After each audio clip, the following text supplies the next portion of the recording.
Guilty pleasures. We all have them. Stuff that we know is bad for us, but we just can't help ourselves. Like when Tatiana takes my and puts the cheese grater inside and makes sure it goes all the way up. Don't want to get that one backwards though. Anyway, when it comes to movies, one of my guiltiest of guilty pleasures is Independence Day, an action blockbuster from the mid-90s about America saving the world from an alien invasion that succeeded on a potent cocktail of flashy special effects, big explosions, unashamedly gung-ho patriotism, Will Smith's mad charisma, and a very loose understanding of computer viruses. Seriously, if you've got a virus that can override a completely alien operating system, why bother messing around with shields? Why not just order the ships to self-destruct, or open fire on each other, or fly directly into the fucking sun? Who cares when you've got moments like this? Today, we celebrate our Independence Day. Fuck yeah! USA! USA! The point is that Independence Day truly was the epitome of the big, dumb, star-studded summer blockbuster. It wasn't smart and it definitely wasn't complex, but it was a fun thrill ride that looked cool, made just enough sense that you could understand what was happening, and delivered enough big emotional payoffs to keep you invested. The kind of movie that knew exactly what you wanted from it and was happy to give it to you. Just like Tatiana.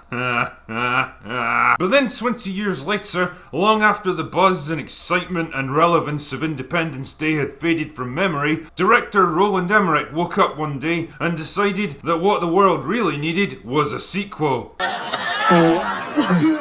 Trust me, it didn't. What we actually got was one of the most ridiculous, brain-dead, incoherent cinematic disasters in living memory that somehow managed to amplify everything bad about the original while expertly removing virtually everything that made it fun and entertaining. It's really quite remarkable when you think about it, and it's basically a masterclass in how not to make an effective sequel. So naturally, I thought it deserved a closer look. Allow me to explain. Independence Day Resurgence begins 20 years after the original movie. Humanity has mostly recovered from the alien war that wiped out half the planet, cities have been rebuilt, nations have learned to work together, and they've reverse-engineered recovered alien technology to develop advanced weapons, space fighters, and bases on the moon and Mars. Nice work, chaps! But all is not well. President Whitmore is kind of a crazy old man now. He's got PTSD from his mind meld with the aliens, and he keeps spazzing out and drawing weird symbols on the wall. And he's not the only one. Remember Data from the first movie? Tearing chunks out of the scenery because Brent Spiner finally got a chance to show real emotions? Remember how he got possessed by an alien and then brutally killed by a combination of strangulation and bullets? I mean, I'm no doctor or anything, but he looks pretty fucking dead here. But the script is like, nah, it'll be fine. And we find out that he's been in a coma for the past 20 years. Well, that was convenient. But what's even more convenient is that he wakes up and starts drawing the same symbol as Whitmore. Whatever could this mean? Nothing, as it turns out. This whole thing is just included to create the idea that there's some kind of clever mystery plot going on with this movie, when in actual fact, it's just dumb as fuck. Also, how exactly is he even able to get up and move around like nothing happens, when his muscles certainly would have atrophied after decades of inactivity? Wouldn't he be horrified to learn that he's lost 2 decades of his life? Wouldn't he have questions about what's been happening in the world,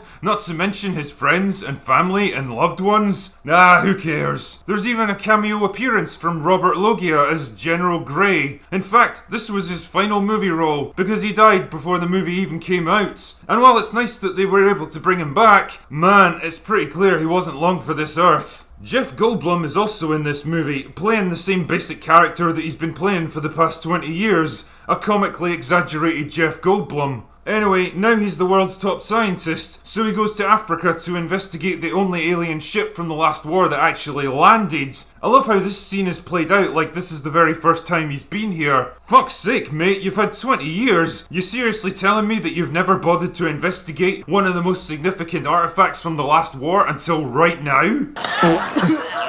Anyway, this ship was trying to drill down to the Earth's core for some reason, and it managed to send out a distress signal before it got blown up. Wow, I wonder if this will soon prove to be extremely significant. But of course, it wouldn't be a modern sequel without a bloated additional cast of bland young actors playing equally bland characters, and some shameless pandering to the Chinese market for good measure. I love how Chinese government officials are portrayed as highly trained, efficient, and of course, deeply concerned with protecting human lives. There's discount Chris Hemsworth, a cocky loose cannon flyboy that gets chewed out by his efficient Chinese superior for being too good at his job or something. His mate Charlie, who's got the hots for efficient Chinese superior's daughter, who's so forgettable that I can't even remember her fucking name, and I'm too lazy to look it up. But the situation is complicated by the arrival of Discount Will Smith, because the real Will Smith wanted nothing to do with this turd. Discount Will Smith is angry at Discount Chris Hemsworth because naturally they have a rocky history together. Oh no, I'm so intrigued by this fascinating character dynamic. Jesus, this cast is bigger than Game of fucking Thrones, and I've not even mentioned the African veteran from the first Alien War, or the generic Lady President of the United States, or the angry general guy that oversees the Earth's defense forces, or Jasmine giving up stripping to become a doctor for some reason, or Jeff Goldblum's love interest that they brought in with no explanation because they couldn't get the original actress back, or Judd Hirsch doing a bunch of stuff that's totally irrelevant. Basically, they brought back every single actor from the first movie that was still alive and needed a quick paycheck. Now that's great if you want to milk the nostalgia teats for all they're worth, but the problem is that Independence Day had a pretty big cast to begin with, and trying to catch the audience up on what they've been doing for the past 20 years quite rightly takes a long time. This problem gets magnified when the script tries to introduce an entire film's worth of brand new characters at the same time. The result is a confusing spaghetti soup of people and subplots from all over the world, most of whom have nothing of any significance to do for most of the movie, and quickly become forgettable distractions. Anyway, I guess it's time for stuff to start exploding. So a wormhole opens up on the surface of the moon, because I guess that's the thing that can happen now, and a spaceship flies out of it. Naturally, the humans assume it's another alien invasion, so they blow it up and the wreckage crash lands on the moon's surface. And if this all sounds a bit random and irrelevant, well, it is. The real action kicks off not long afterwards. Remember the big alien mothership from the first movie that was like 100 miles across? Well, this new one's so big that it covers half the fucking globe, and it blasts straight through the world's space defenses with absolutely zero effort because they take about 2 hours to charge up and open fire. Seriously guys, you didn't think this was kind of a design flaw? It's also so big and dense that its own gravitational pull is apparently strong enough to lift objects off the ground and even uproot skyscrapers. Wait, what? What the fuck is happening? Like, wouldn't the ship have to be many times heavier than the Earth itself to overcome the planet's gravity? Also, wouldn't its sheer weight cause it to break right through the planet's crust, suck the atmosphere off the surface, and kill every living thing on Earth in a matter of minutes? I would genuinely love to see the reaction of an actual physicist watching this movie. You can actually picture the writing room when they had to come up with this shit. Like, damn, the first movie had every major landmark in America getting blown up. What can we possibly do to top that? I know, we'll just pick them up and drop them on each other. That'll be more impressive, right? Anyway, so it lands and starts drilling down into the Earth's crust, and we find out that the aliens apparently want to steal our planetary core to power their ships.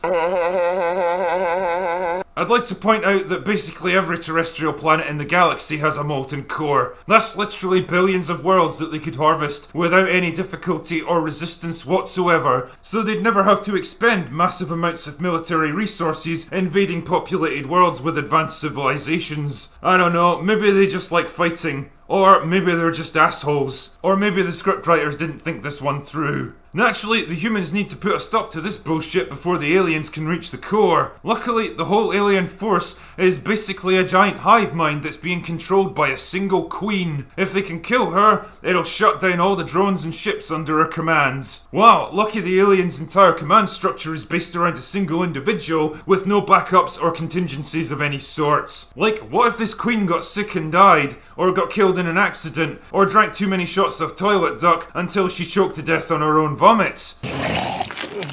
Would the tens of millions of drones under her command become instantly useless? If so, why does the Queen have to physically be here at all? I mean, she's basically in the middle of an active war zone. That would be like Churchill and Roosevelt going ashore with the troops on D-Day. Wouldn't it make more sense to have her directing things from the other side of the solar system, just in case? Also, there was nothing whatsoever to suggest that these creatures operated as a hive mind in the first movie. This one was able to function perfectly well by himself, so why couldn't the others? Nah, whatever. Because we need to replicate iconic scenes from the first movie, it's time for another mass fighter attack.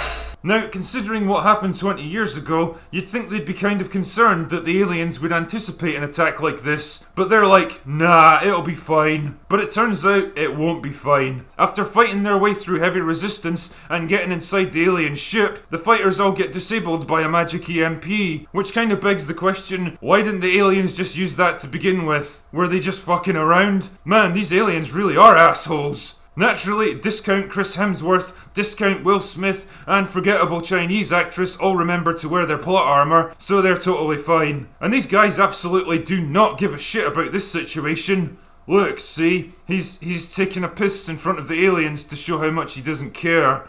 What's a legend?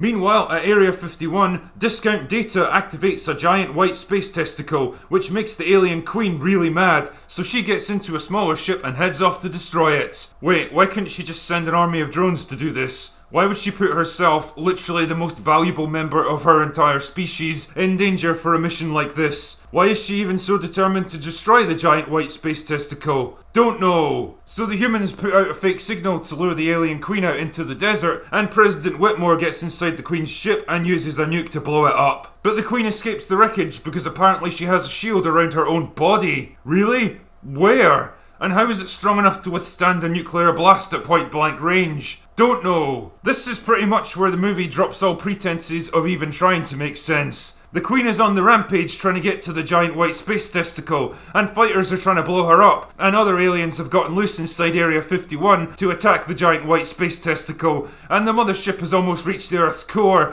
and then Judd Hirsch shows up in a school bus for some reason. And all I could think was how ridiculous this thing looks when you see it in broad daylight. I love this girl's reaction when she sees it. Zero fucks given there. Anyway, the Queen grabs the testicle and tries to make a run for it. So discount Chris Hemsworth and discount Will Smith shoot her in the arse, and then she just kind of dies. Wow, that was kind of anticlimactic. So the drones all shut down and the drilling stops at the last second, and the mothership just kind of takes off and leaves. How could this happen when the Queen's not there to control it? Don't know. Just don't dwell on the devastating environmental damage or the untold billions of people that got crushed to death when this thing landed. The more pressing question here is, how the fuck does this girl manage to make her boob jiggle like this? Seriously, if there's any ladies watching that can verify this, send me your video evidence. Anyway, Discount Data's all excited because the giant white space testicle has agreed to share new weapons and technology with them so they can take the fight to the aliens in a sequel that will absolutely never get made. We are gonna kick some serious alien ass. Somehow, I don't think you will, Data. So that's it. That's the dumb as a bag of Ryan Johnson's plot for Independence Day regurgitation. What the fuck can I even say about this film? Honestly, I left the movie theatre with absolutely no idea what I'd just seen, and to be honest, I'm still not sure even now. The obvious temptation with sequels is to make them bigger and grander than the original, and often this comes at the expense of writing quality. But when the original was already one of the biggest, dumbest blockbusters of all time, where the fuck can you even go with it? The answer is nowhere, especially if you don't have a lick of imagination. All you can really do is recycle the same exact plot beats, except dial everything up to 11 and hope nobody notices. The problem is the novelty and spectacle is entirely gone now. Watching giant spaceships crashing through the atmosphere just isn't unique anymore. That shot of the White House getting blown up was iconic because we'd never seen anything like it before. But in the decades since, that shit's been done 100 times over, including from Roland Emmerich himself. Even the characters in this movie don't seem impressed. A lot of the charm of the first movie came from a cast of talented actors that that played it just straight enough to keep you invested in what was happening. And watching Will Smith and Jeff Goldblum play off each other was genuinely fun, because they really seemed to be enjoying themselves. But now what have we got? Discount Will Smith has all the charisma of a two-person stage act featuring Brie Larson and Sophie Turner. Forgettable Chinese actress adds absolutely nothing to this movie, and even discount Chris Hemsworth, who hams it up to the best of his ability, can't rescue the film. Bill Pullman looks kind of embarrassed just to be here, and who can blame him? No wonder he's hiding behind that beard for most of the movie. You're better than this, Bill. On the other hand, watching Jeff Goldblum in this film is like watching Jeff Goldblum being played by Nick Cage on fucking acid. The only guy that actually seems to be having fun is Discount Data. Sorry, Brent Spiner. Then again, he's not exactly busy these days, so maybe he was just glad to be working again. The point is, this entire movie feels like something that was made out of necessity rather than any kind of artistic impulse. They saw a chance to launch yet another shared universe that could ride the coattails of the MCU, so they dusted off a 20-year-old IP that still had a hint of nostalgia value, slapped together a script that was just coherent enough to function, and used hefty paychecks to tempt back as many of the original cast as possible. The intention was clearly to kickstart a whole new franchise of sequels, prequels, and spin-offs, from the ending that hints at an alliance with other species, to the prospect of taking the fight to the enemy on their homeworld, and even prequels like the guerrilla war against the aliens back in the 90s. There's a whole world of possibilities that this film tries to open up, but it all depends on one thing: Resurgence actually being good. And well, it isn't. In fact, it's possibly the dumbest of dumb sequels. A lame, hastily concocted mess of a story, trying desperately to milk the nostalgia of the original, while shamelessly pandering to foreign markets, and baiting sequels that nobody's interested in seeing. And worst of all, it loses the charm, energy, excitement, and likability of the first movie, ultimately giving us no reason to stick around. Independence Day might have been a guilty pleasure, but Resurgence is just guilty. Guilty of being shit. Anyway, that's all I've got for today. Go away now!